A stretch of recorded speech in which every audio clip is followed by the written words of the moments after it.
கிழக்கு பதிப்பகத்தின் நிறுவனரான பத்ரி சேஷாத்ரியை பேசு தமிழா பேசு சன்னலுக்காக ஜெகதீசன் என்பவர் பேட்டி கண்ட விடியத்தை சில நேயர்கள் எனக்கு அனுப்பி வைத்தனர். அந்த பேட்டியில் சேஷாத்ரி சொன்னதின் சாரத்தை முதலில் பார்ப்போம். 1. கணபதி இந்து கடவுள் என்கிறார். அதாவது கணபதி சமணக் கடவுள் இல்லையாம். 2. பல்லவர் காலத்தில் வாதாபியிலிருந்து தமிழகத்திற்கு கணபதி வந்தது என்பதை இவரே மறுக்கிறார். அதற்கு ஆதாரமாக பிள்ளையார்பட்டி குடைவரை கோயிலில் உள்ள பல்லவர் காலத்திற்கு முந்தைய கல்வெட்டை ஆதாரமாக காட்டுகிறார். ஆனால் இந்த கல்வெட்டின் உண்மையான காலத்தை பற்றி பேசுவதை திட்டமிட்டே தவிர்க்கிறார். அதாவது ஈயம் பூசின மாதிரி இருக்கணும், ஆனா பூசக்கூடாது என்ற ஏமாற்று வேலைதான். 3. மத்திய பிரதேச விதிஷ பகுதியிலுள்ள 4ஆம் நூற்றாண்டைச் சேர்ந்த உதயகிரி குகைகள் இந்து குகைகள் என்பதும், அங்கு கணபதி உள்ளதால் கணபதி இந்து கடவுள்தான் என்பதும், அதுவே முதல் கணபதி என்பதும் அவரது வாதமாக உள்ளது. இதை சொல்லும்போது பிள்ளையார்பட்டி விநாயகர் உதயகிரி விநாயகரை விட பழையது என்பதை சௌகரியமாக மறந்துவிடுகிறார். 4. விதிஷ உதயகிரியிலுள்ள 20வது குகை மட்டும்தான் சமண குகை என்றும், அது 6ஆம் நூற்றாண்டுக்கு அப்புறம்தான் வடிக்கப்பட்டன என்றும் தன்னையும் அறியாமலேயே ஜெயினம் தோன்றியது 6ஆம் நூற்றாண்டுதான் என்ற நமது கருத்திற்கு ஆதரவாக சான்று கொடுத்து விட்டார். ஏனென்றால் அந்த ஜெயின குகையிலும் ஒரு விநாயகர் வடிவம் உள்ளது என்பதும், அது கோடாரி வைத்துள்ள ஜெயின விநாயகர் என்பதும் தான் அவரை சிக்கலுக்குள்ளாக்கிய நெருக்கடி. ஆகவே இங்கு உண்மை பேச வேண்டிய தேவை அவருக்கு வந்துவிட்டது. இந்த பேட்டியின் முதல் பாகத்தை அடுத்து நெறியாளர் விநாயகர் தமிழகத்தின் ஆசீவக கடவுள் என்று சிலர் சொல்கிறார்களே என்று கேட்கிறார். அதற்கு சேஷாத்ரி தமிழகத்தில் ஆசீவகம் என்பது உலகமாக ஃப்ராட், அயோக்கியத்தனம் என்று உணர்ச்சி பங்கச் சொல்கிறார். மகாவீரும் அர்க்கலியும் 2 மதங்களை தாபித்ததாகவும், அவற்றில் ஒன்று ஜெயினம் என்பதும் மற்றது ஆஜீவிகா என்பதும், இரண்டுமே வட இந்திய மதங்கள்தான் என்பதும், அந்த வட இந்திய ஆஜீவிகா தான் தமிழகத்தில் ஆசீவகம் எனப்பட்டது என்பதுமே அவரது கருத்து. தென்னிந்திய ஆசீவகம் வட இந்திய நாவினால் ஆஜீவிகாவாக ஒலித்திருக்கலாம் என்ற வாய்ப்புக்கு அவர் இடம் கொடுக்கவில்லை. நான் ஜெயின மதத்தின் வண்டவாளத்தை தண்டவாளத்தில் ஏற்றுவதையும் குறிப்பிடுகிறார்.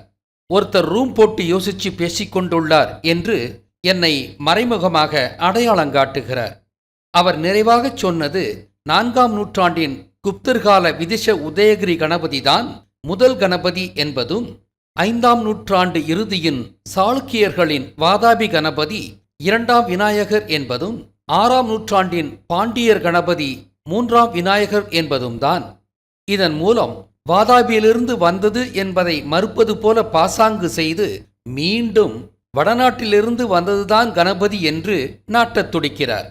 இறுதியாக என்னை குறிக்கும்படி அவர்கள் சொல்லட்டும், ஆனால் தமிழகத்தில் ஆசீவகம் இருந்ததற்கு ப்ரூஃப் கொடுக்கட்டும் என்கிறார். இதுதான் அவரது நேர்காணலின் சாராம்சம். இப்போது சேஷாத்ரி அம்பிக்கு நமது பதிலை கொடுக்கலாமா? ஆள்காட்டி விரலை தொட்டு வசமா மாட்டிக்கிட்டே சேஷாத்ரி. சமணத்தை தாபித்த முருகன்தான் உருவ வழிபாட்டை உலகில் முதலாக தொடங்கி வைக்கின்றார். இந்த உருவங்கள் கடவுளரின் வரலாற்றை தக்க வைக்கும் உருவகங்கள்தான். இந்த சமண சமயம்தான் விஷ்ணு காலத்தில் ஆசீவகம் என்ற புதிய காரண பெயரை பெற்றது. முருகன் தொடங்கி வைத்த இந்த உருவக மரபை அடிப்படையாக கொண்டுதான் பிராமணர்களும் தங்களின் மூதாதையர்களுக்கும் தசாவதார மற்றும் இதர உருவக வடிவங்கள் கொடுத்தனர்.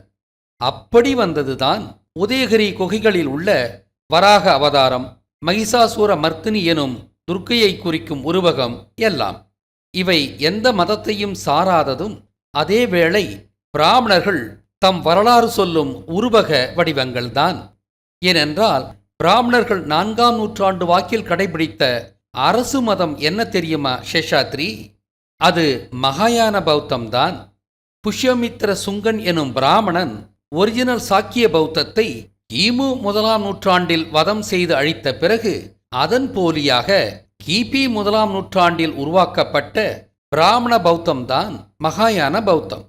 ஆக 4ஆம் நூற்றாண்டின் குப்தர் கால மதம் இந்து மதம் அல்ல. அந்த உதயகிரி குகைகளிலும் ஹிந்து என்று எங்கும் பொறிக்கப்படவும் இல்லை. எனவே உதயகிரி விநாயகர் ஹிந்து விநாயகர் என்று எப்படி சொல்ல முடியும் சேஷாத்ரி? வெள்ளைக்காரன் காலம் வரை கூட பிராமண மதம் ஹிந்து என்று அழைக்கப்படவில்லை என்பதை சாட்சாத் உங்க பெரியவாவே சொல்றார் அம்பி. ஹிந்து மதத்தை பற்றி உங்க பெரியவா சொன்னதை அவரின் பெயரால் உள்ள அதிகாரப்பூர்வமான இணையதளமே என்ன பதிவு செய்துள்ளது என்று பார்க்கலாமா? ஹிந்து என்ற வார்த்தை அந்நிய தேசத்தார் நமக்கு வைத்த பெயர்தான். நம்முடைய சாஸ்திரங்களில் அந்த பெயரை பார்க்கவே முடியாது. ஆனால் பிற்காலத்தில் வெளிதேசத்தார் வைத்த ஹிந்து என்ற பெயரையே சம்ஸ்கிருத ரூட்டிலிருந்து வந்த மாதிரி நம்மவர்கள் அர்த்தம் பண்ணி இருக்கிறார்கள். போதுமா அம்பி? உங்க ஃப்ராட் வேலையை உங்க பெரியவாரே போட்டு உடைச்சிட்டார். ஆக குப்தர்கால மதம் இந்து மதம் அல்ல.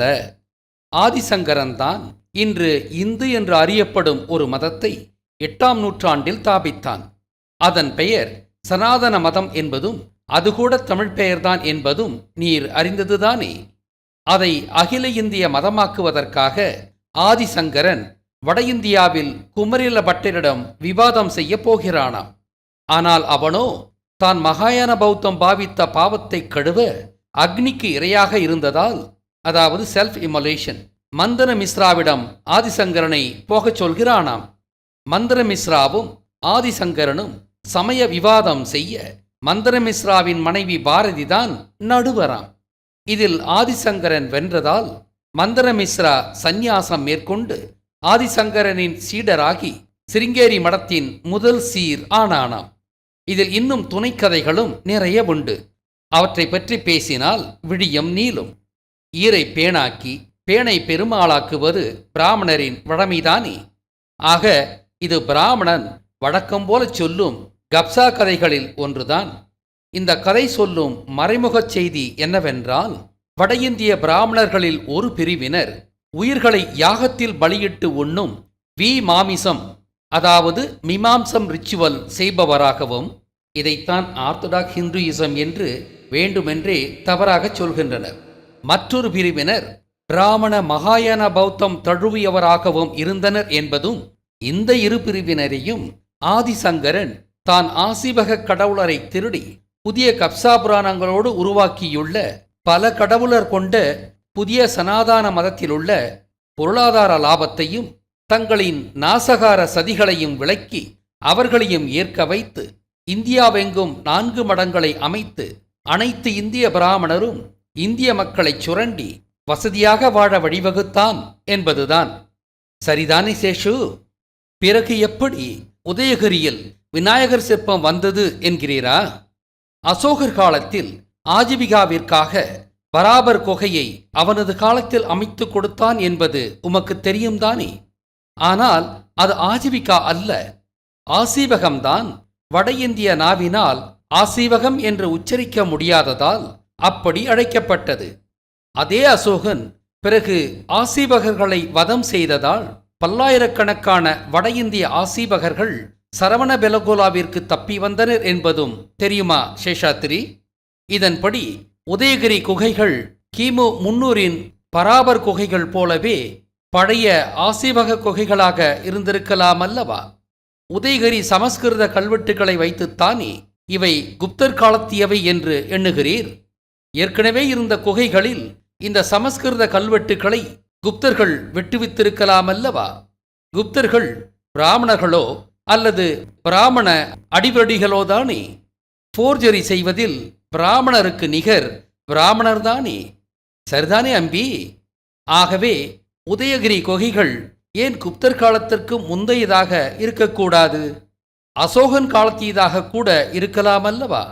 நான் ஏன் கல்வெட்டுக்களையோ ஓலைச்சுவடிகளையோ செப்பு பட்டயங்களையோ வரலாற்று ஆய்வுகளுக்கு முதன்மை ஆதாரமாக எடுப்பதில்லை என்பது இப்போது புரிகிறதா சேஷு? விதிஷ உதயகிரியின் 6வது குகையில் உள்ள நீரே குறிப்பிடும் இந்த கணபதியை பாருங்கள். இது அப்படியே பிள்ளையார்பட்டி விநாயகர் போலவே உள்ளதல்லவா?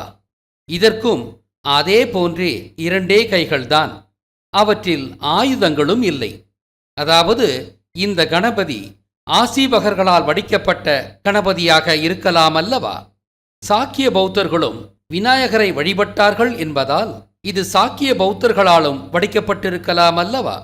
கணபதி என்பது மூலத்தில் விஷ்ணுவை குறித்து பிறகு சித்தர்களை பொதுவாக குறிக்கும் உருவகம்தானே. ஆக நான் சொல்வது என்னவென்றால், குப்தர் காலத்தில் இந்து மதம் இல்லை. அப்போது அரச மதம் என்பது பிராமண மகாயான பௌத்தம்தான். மேலும் சான்று கொடுக்கிறேன். குப்தர் காலத்தில் நாளந்தா பல்கலையும் இருந்ததல்லவா? இது குப்த அரசே நடத்திய பௌத்த பல்கலைதானே. இங்கு ஒரு கூடுதல் செய்தியும் சொல்கிறேன். சாக்கிய பௌத்தத்தின் ஓலைச்சுவடிகளை சேகரித்து அவற்றை அழிக்கும் எண்ணத்தோடு நாளந்தா குப்தர்களால் உண்டாக்கப்பட்டிருக்கலாம் அல்லவா? இந்து மதம் வேர் கொண்ட 11ஆம் நூற்றாண்டில் நாளந்தாவை கொளுத்தி அழித்தார்கள் என்பதையும் எண்ணி பாருங்கள். நிற்க. ஆகவேதான் சொல்கிறேன், உதயகிரி கணபதி என்பது ஆசீவகர்களோ அல்லது சாக்கிய பௌத்தர்களோ வடித்த கிமு கால கணபதியாக இருக்கலாம். இவற்றிலிருந்து இந்து மதம் என்பது பிரிட்டிஷார் கொடுத்த பெயர் என்று பெரியவாவே சொன்னதாலும், அசோகனே ஆசீவகர்களுக்காக பராபர் குடைவரையை செய்வித்த வரலாற்றாலும், சாக்கிய பௌத்தர்களும் விநாயகரை வணங்கியதாலும், குப்தர்களின் அரச மதம் மகாயான பௌத்தம் என்பதாலும், விதிஷ உதயகிரி விநாயகர் பிள்ளையார்பட்டி விநாயகர் போலவே உள்ளதாலும், சாரமாக நான் சொல்லுவது என்னவென்றால், உதயகிரி கணபதியை இந்து கணபதி என்று சொல்லவே முடியாது என்பதுதான். சேஷாத்ரி அம்பி, உம்மூலமாகத்தான் இன்னும் ஒரு உண்மையையும் உணர்கிறேன். குப்தர் காலத்திய உதயகிரி விநாயகருக்கு பிள்ளையார்பட்டி போல 2 கைகளே உள்ளன. அவற்றில் கோடாரியோ வேறு ஆயுதமோ இல்லை. ஆனால் குப்தர் காலத்திய கோகர்னாவில் கணபதிக்கு 2 கைகளும், அவற்றில் ஒன்றில் கோடாரிக்கு பதிலாக கழுவேற்றும் ஆயுதம் போல ஒரு ஆயுதம் உள்ளதும், கோகர்ணம் உடுப்பிக்கு அருகில் உள்ளதும் ஆகியன சொல்லும் செய்தி என்னவென்றால், கோகர்ண கணபதிதான் முதல் வாதாபி எனும் ஆயுதபாணி கணபதி. நீங்கள் சொல்லும் 5ஆம் நூற்றாண்டின் இறுதி வாக்கில்தான் சாளுக்கிய பாதாமி சிற்பங்களில் 4 கைகளும் இவற்றுடன் ஆயுதமும் இருக்கின்றன. ஆனால் இந்த கணபதிகளிடமும் கோடாரி காணப்படவில்லை. ஜெயின மதம் உண்மையிலேயே உருவான 6ஆம் நூற்றாண்டுக்கு பிறகுதான் விநாயகர் கைகளில் பாசக்கயிறும் கோடாரியும் கொடுக்கப்படுகிறது. அதனால்தான் உதயகிரியின் 20வது குகையான ஜெயின குகையில் கோடாரி கொண்டுள்ள விநாயகர் தரையில் செதுக்கப்பட்டுள்ளது. ஆய்வாளர் மீரா அவர்கள் கொடுத்துள்ள இந்த படத்தை பாருங்கள்.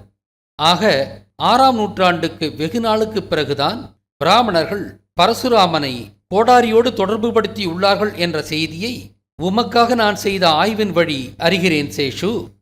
செந்தலுங்கன் போலவே எனக்கு பாயிண்ட் எடுத்து கொடுத்துருக்கீங்க அம்பி. இன்னும் நிறைய பேசுங்க அம்பி. உங்களால் நிறைய விடையும் வெளியே வரணும். பேசு சேட்டா பேசு தம்பிகளா. சேஷு அம்பிக்கு அடிக்கடி பிளாட்ஃபார்ம் போட்டு கொடுங்களப்பா. அவர் நிறைய பேசணும்.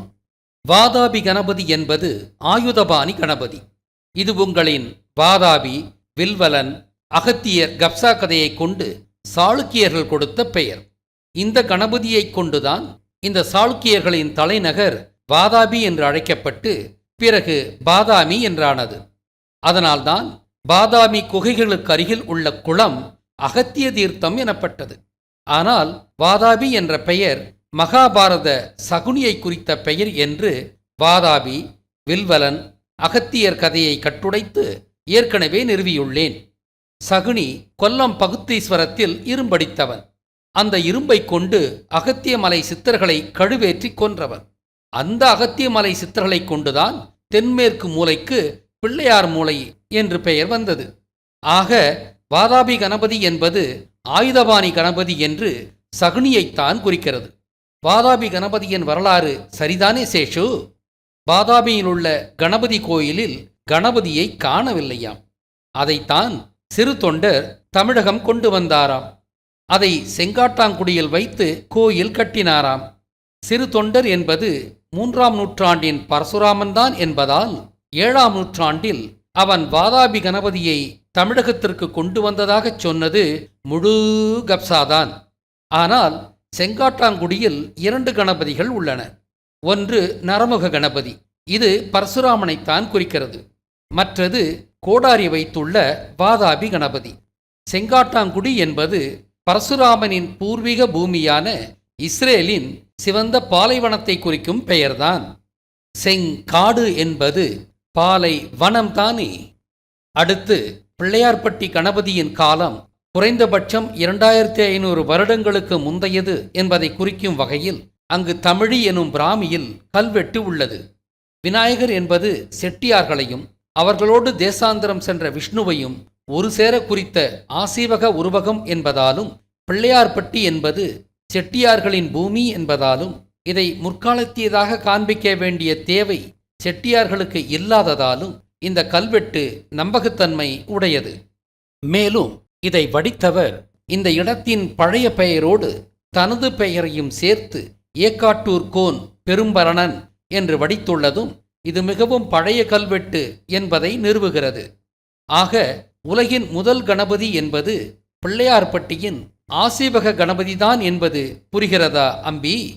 ஆக கணபதி என்பது ஆசீவக அடையாளம்தான் என்றும், ஆனால் வாதாபி கணபதி என்பது பிராமணரின் ஆயுதபாணி கணபதிதான் என்றும், அந்த வாதாபி கணபதி மூலத்தில் சகுனியை குறித்தாலும் இதனோடு கோடாரியையும் வில் அம்பையும் ஜெயினம் தோன்றிய 6ஆம் நூற்றாண்டுக்கு அப்புறம் சேர்த்து அது ராமன், சகுனி, பரசுராமன் ஆகிய மூவரையும் குறிக்கும் வடிவமாக மாற்றினார்கள் என்பதையும் நிறுவுகிறோம்.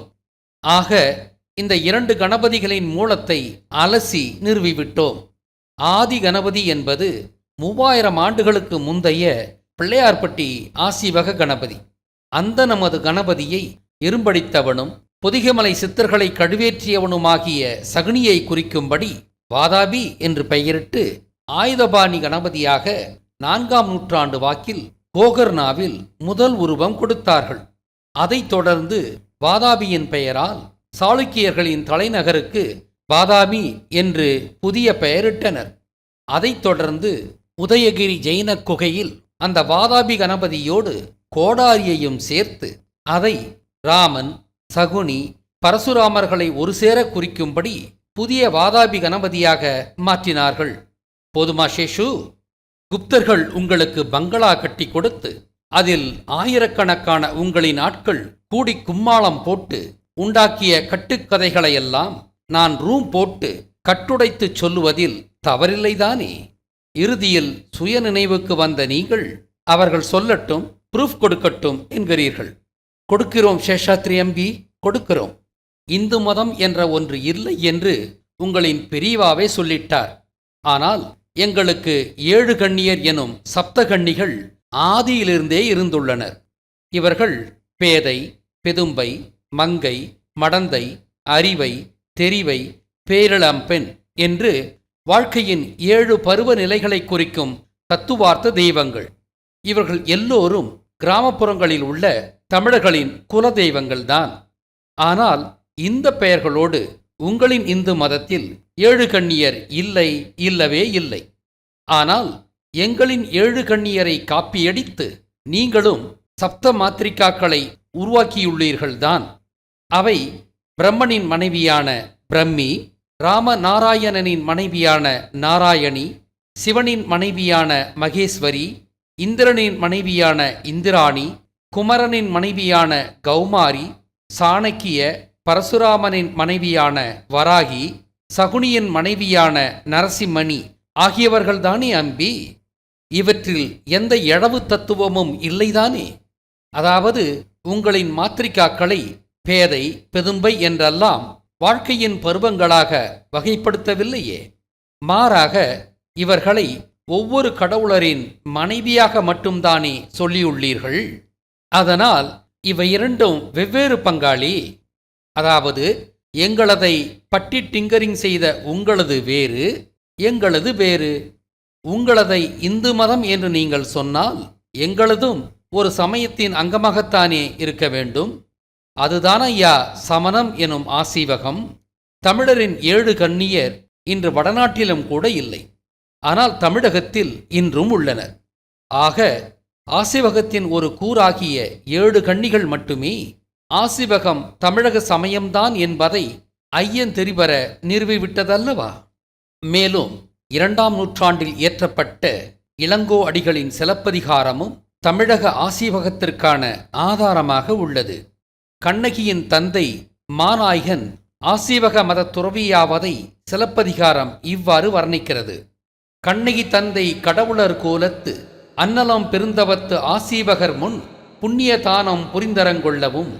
இதன் பொருள், கடவுளர் போல மதிக்கத்தக்க கோலமுடைய பெருந்தவ சீலர்களான ஆசீவக முனிவர்கள் முன்னிலையில் தனது செல்வ பெருந்திரள் அனைத்தையும் புண்ணிய வழிகளிலே தானம் செய்து கண்ணகியின் தந்தை துறவரம் பூண்டார் என்பதுதான்.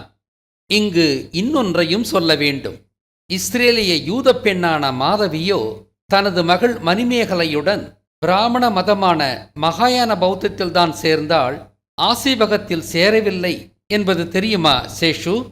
மணிமேகலை அக்ஷய பாத்திரம் வைத்திருந்தால் என்ற கப்சா கதை சொல்லும் மறைமுக உண்மை என்னவென்றால், மகாயான பௌத்தம் என்பது சாணக்கிய மற்றும் பரசுராமர்களை புத்தராக கொண்ட பௌத்தம்தான். பரசுராமனின் அக்ஷய திரிதையோடு மணிமேகலையின் அக்ஷய பாத்திரத்தை ஒப்பிட்டு கொள்ளுங்கள். அதாவது ஜெயனத்தின் மகாவீர் எப்படி பரசுராமனோ அதே போல மகாயான புத்தரும் பரசுராமன்தான். புரிகிறதா? இப்படியெல்லாம் ஃப்ராடு பண்ண உங்களுக்குத்தான் தெரியும் சேஷு, எங்களுக்கு அல்ல. மீண்டும் சப்ஜெக்டுக்கு திரும்புவோம். பெரிய அமணன், அதாவது பேரமணன் என்ற சொல்லிலிருந்துதான் பிரம்மா என்ற சொல் வந்தது. பிரம்மா என்பது முருகன்தான் என்றும் நிறுவியுள்ளேன். ஆக அமணம் என்ற முருகனை குறிக்கும் சொல்லிலிருந்துதான் அவர் உருவாக்கிய சமயம் சமணம் எனப்பட்டது. எங்கள் 7 கன்னிகளை உருவாக்கியதும் சமண தத்துவம் சொன்னதுமெல்லாம் முருகன்தான். இதற்கான கூடுதல் ஆதாரமாக சிந்துவெளியின் சப்த கன்னிகளையும் அந்த சிந்துவெளி எழுத்தை உருவாக்கியவர் முருகன் என்பதையும் எண்ணி பார்த்து கொள்ளுங்கள். முருகனின் சமணமே விஷ்ணு காலத்தில் ஆசீவகம் என்ற புதிய பெயரை பெற்றது. இதுவரை பல நூறு விழியங்கள் வழியாக இவற்றை ஐயந்தெரிபர நிறுவியுள்ளேன். எனது அனைத்து விழியங்களையும் சங்கோஜப்படாமல் பார் சேஷு. பார்த்து புரியலன்னா என்ன கேளு சேஷு. கண்ணை கட்டிண்டு தேடப்படாது, தெரியுமோன்னோ? ஆசீவகத்திற்கு எந்த நூலும் இல்லைன்னு தானே சொன்னீங்க அம்பி? கண்டுபிடிச்சிட்டோம். திருக்குறள் தான் ஆசீவக சமயத்தின் வாழ்வியல் நெறி நூல். இதை போதித்தவர் முருகன் என்றும் எழுதியவர் கிருஷ்ணன் என்றும் எண்ணற்ற ஆதாரங்களைக் கொண்டு ஐயத்திற்கிடமில்லாமல் நிறுவிவிட்டோம்.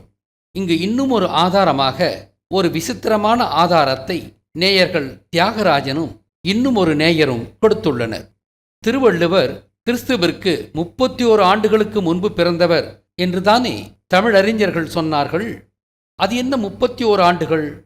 தமிழறிஞர்களுக்கு வள்ளுவரின் உண்மையான பிறப்பாண்டு தெரியாது என்பதால் கிறிஸ்துவிற்கு முன்பு 25 ஆண்டுகளோ அல்லது 30 ஆண்டுகளோ என்று சொல்லாமல் ஏன் 31 ஆண்டுகள் என்று குறிப்பாக சொல்லினர். ஏனென்றால் திருக்குறளை எழுதிய கிருஷ்ணர் கிறிஸ்துவிற்கு 3100 ஆண்டுகளுக்கு முன்பு பிறந்தவர் என்ற உண்மையை இப்படி மறைமுகமாக 31 என்ற துல்லியமான எண்ணால் குறித்தனர். இதோ இந்த ஆதாரத்தை காணுங்கள். அதனால இனிமே தமிழகத்தில் ஆசீவகம் என்பது உலகமகா ஃப்ராடு, அயோக்கியத்தனம் என்றெல்லாம் பேசாதேள். யோ அம்பி, கொஞ்சமாவது நாக்கில் நரம்பு இருக்கணும்யா.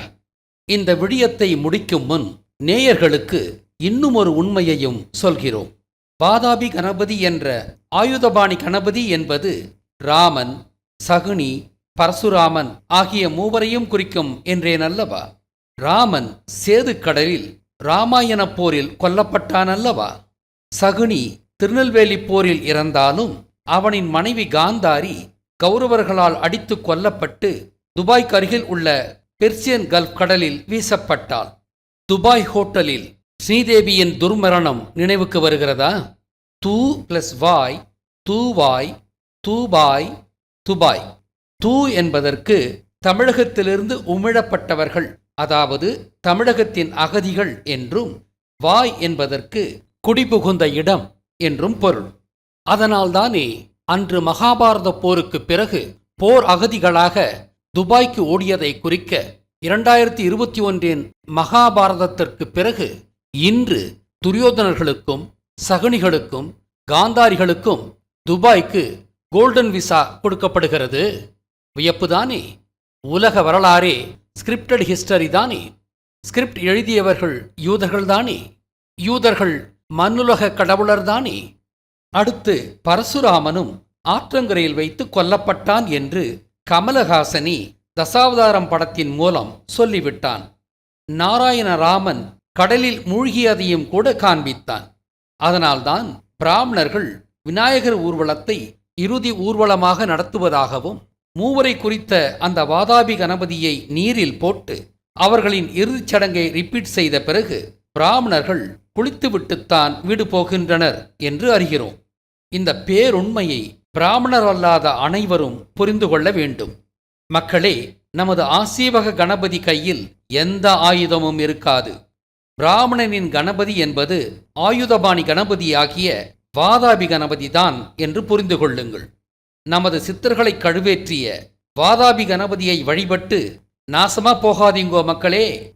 அப்படி அந்த பிசாசை வழிபட்டால் நமது கடவுளர் உங்களுக்கு அருள்பாலிக்க மாட்டார்கள் என்பதை உணருங்கள். எந்த ஆயுதமும் கையில் இல்லாத கணபதிதான் தமிழரின் கணபதி. இறுதியாக சேஷுவை பேட்டி எடுத்த சென்னல் பேசு தமிழா பேசுவா இல்ல பேசு யூதா பேசுவா? சேஷு கிட்ட எத்தனையோ கேள்விகள் கேட்டிருக்கலாம். ஆனால் அம்பியை இஷ்டத்துக்கு புழுக விட்டு வேடிக்கை பார்த்திருக்கிறது இந்த சென்னல். ராஜவேல் நாகராஜன் தமிழன் இல்லை. இவர் மலையாளி நாயர் என்ற ஒரு கருத்தும் தெலுங்கர் என்ற இன்னும் ஒரு கருத்தும் உள்ளது. இவரது பெயரையும் வடிவத்தையும் பார்த்தால் இவர் மலையாளி நாயர் என்று காட்டுகிறது. இந்த சங்கியின் உண்மையான அடையாளத்தைக் கண்டு மக்களுக்கு சொல்லுங்கள்.